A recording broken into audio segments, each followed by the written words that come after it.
வணக்கம். இன்னைக்கு நம்ம பார்க்க போற வீடியோ, கொல்லிமலையின் வரலாற பத்தி தான் பார்க்க போறோம். இந்த கொல்லிமலை வரலாறுடைய சிறப்பம்சங்கள் என்ன? கொல்லிமலையினுடைய அ விளைபொருள் என்ன? கொல்லிமலை எங்க இருக்குங்கிறத வாங்க விரிவா பார்ப்போம்.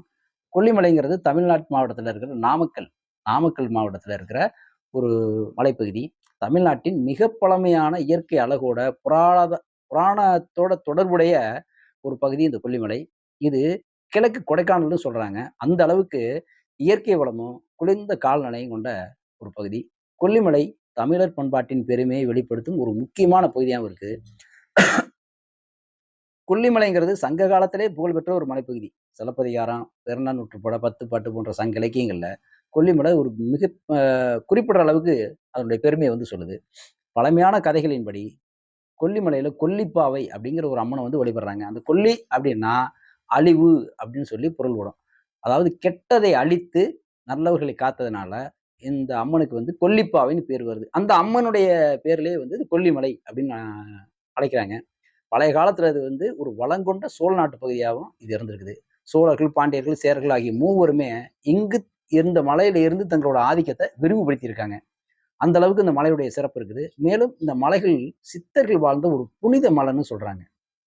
இங்கு குறிப்பிடத்தக்க சித்தர்கள் இங்க வாழ்ந்திருக்காங்க. அதாவது குறிப்பா வால்மீகி சித்தரு, கோரக்கர் சித்தர் இங்க தியானம் செய்ததா புராணங்கள் சொல்லுது. கொல்லிமலை கடல் மட்டத்திலிருந்து சுமார் 1300 மீட்டர் உயரத்துல இருக்கு. இது ஈரோடு, சேலம் இந்த மாவட்டத்துக்கு 2 பகுதியிலயுமே விரிஞ்சு இருக்குது. அங்கிருந்து 2 மலைகளுக்கு இடையில விரிந்துள்ளது. மலைப்பகுதி சுமார் 70 கொண்டை ஊசி வளைவுகள் கொண்ட ஒரு பிரதான சிறப்புகள்ல ஒண்ணு. இங்க ஆண்டு முழுவதும் தனிந்த குளிர்ந்த மற்றும் குளிர்ச்சியான காலநிலை மற்றும் மூடுபனியில மூடப்பட்ட ஒரு மலைச்சிகரங்கள் நிறைய இருக்கு. இங்க சுற்றுலா பயணிகளுக்கு இது ஒரு அற்புதமான அனுபவத்த குடுக்கும். முக்கியமான சுற்றுலா தலங்கள்னு பார்த்தீங்கன்னா, அரப்பள்ளி அருவி, அரப்பளீஸ்வரர் கோவிலு, பாவை அம்மன் கோவிலு, செம்பரட்டி வான்குடிகாடு, பேருந்துக்கானை அருவி, வால்விசை அருவின்னு சொல்லிட்டு இந்த ஒரு சுற்றுலா தலங்கள் இத்தன இருக்கு.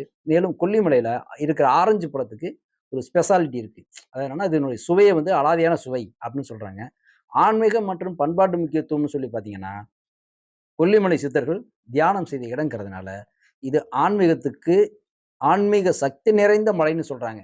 எப்படின்னா, நம்ம சித்தர்கள்லயே அதிகமான சித்தர்கள் இன்னமும் அங்க உயிரோட இருக்கதா சொல்றாங்க. அமானுஷ்யமா இருக்கதா சொல்றாங்க. வேற வேற உருவங்களா இருக்கதா சொல்றாங்க. அதனால சித்தர்கள் அதிகமா அங்க தவம் பண்ணனால, இது ஒரு ஆன்மீக சக்தி நிறைந்த மலைன்னு சொல்றாங்க. கொல்லிப்பாவையம்மன் திருக்கோவிலும் இதுக்கு ஒரு முக்கியமான ஒரு தெய்வ ஸ்தலமாவும் இருக்குது. ஒவ்வொரு ஆண்டும் நடைபெறும் ஆடிப்பெருக்கு மற்றும் பொங்கல் விழாக்கள் மிகுந்த சிறப்போட இங்க பண்றாங்க. பழமையான கதைகளின்படி கொல்லிமலையில் சித்தர்கள் மருந்து தயாரித்து மனிதர்களின் நோய்களை குணப்படுத்தியதாக நம்பப்படுகிறது. அதாவது என்னன்னா, இந்த சித்த மருத்துவம் நீங்க சொல்றேன் பார்த்தீங்களா? இந்த சித்த மருத்துவம் எல்லாம் இந்த மலையில தான் அதிகமா விளைஞ்சதா சொல்றாங்க. அதனாலேயே இங்க சித்தர்கள் அதிகமா இருந்ததாகவும் சொல்றாங்க. இப்ப மக்களுடைய நோய்கள தீர்க்கிறதுக்காக இந்த மலையில இருந்து தான் நிறைய மூலிகைகள் உருவானதாகவும், அந்த மூலிகைகள வச்சு நிறைய சித்த மருத்துவ மருந்துகள் தயாரிச்சு குணப்படுத்தினா சொல்றாங்க. இதனுடைய பொருளாதாரம் மற்றும் சமூக சிறப்புன்னு பார்த்தோம்னா, இங்குள்ள மக்கள் பெரும்பாலும் ஆரஞ்சு, மிளகு, மஞ்சள், மருதாணி, ஜாதிக்காய் போன்ற பகுதிகள்ல இதெல்லாம் விவசாயம் பண்றாங்க. மலைப்பகுதியான சுற்றுலா வளர்ச்சியால வசதி, மனைகள், சுற்றுலா தங்கும் விடுதிகள், சிறு தொழில்லாம் இங்க அதிகமா தான் இருக்குது.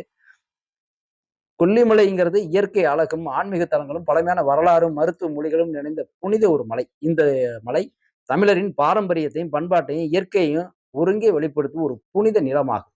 நீங்களும் முடிஞ்சா மறக்காம அந்த கொல்லிமலைக்கு விசிட் பண்ணுங்க. அந்த கொல்லிமலையுடைய சிறப்ப பாருங்க. இதனுடைய சுற்றுலா தலங்கள், இதனுடைய இயற்கை அழக ரசிங்க, அனுபவிங்க. மீண்டும் நல்ல ஒரு வீடியோல உங்கள சந்திக்கிறேன்.